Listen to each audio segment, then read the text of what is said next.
বাংলাদেশে যখন কেউ কিছু করে ফেলে তখন মনে হয় যেন যেটা একটা অপরাধ হয়ে গেছে।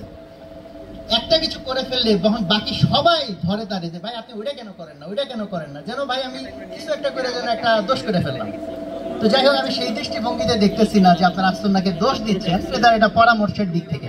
বাট যে জিনিসটা এটা অ্যাড করা যেতে পারে, যে ভাই যে পরামর্শটা দিচ্ছেন, আমি যদি ওই ভাইকে প্রশ্ন করি যে ভাই আপনি কেন করতেছেন না, খেয়াল করেন আমার প্রশ্নটা, আমি এটা অভিযোগের স্বরে বলতেছি না, কনস্ট্রাকটিভ ভাবে বলতেছি যে যখন আমরা একটা পরামর্শ দিই কাউকে যে ভাই এই কাজটা করা যাইতে পারে বা আপনি এই কাজটা করেন, তাহলে আমার প্রশ্ন ওই ভাইয়ের প্রতি যে এই কাজটা যেহেতু ভালো, আপনি বুঝছেন ভালো, আপনি কেন করেন না?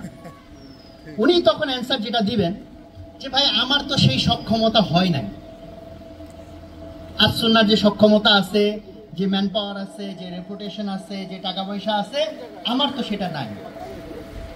তো আমি আমাকেও যখন অনেকেই এরকম পরামর্শ দেয় ভাই আপনি এটা করেন ওটা করেন, তো আমি যখন তাকে প্রশ্ন করি যে আপনি কেন করেন না, তখন মূলত এটাই থাকে অ্যান্সার যে ভাই আমার তো এই সক্ষমতা হয় নাই। তো আমি এরপরে যা বলতে চাই, এটার আগে আপনাদেরকে জিজ্ঞেস করি যে শায়েখ আহমদুল্লাহ, সাব্বির ভাই আলহামদুলিল্লাহ আল্লাহ তাআলা, এবং সাথে আরিফ ভাই আছেন, ওনাদের মাধ্যমে এই যে ফাউন্ডেশন করছেন, আল্লাহ তাআলা এটার মাধ্যমে অনেক বড় খেদমত দিচ্ছেন, এটা তো আমরা বিশ্বাস করি এবং সেই জন্য এটাকে আমরা সাপোর্ট করি। আমরা এখানে ভলেন্টারি সবাই সময় দিই, তাই না?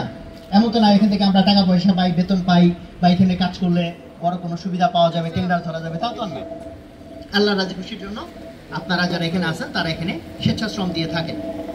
তো এখন আমার প্রশ্ন হচ্ছে, শায়েখ আহমদুল্লাহ বা আসুন্নাহ ফাউন্ডেশন যদি বড় কিছু করে থাকে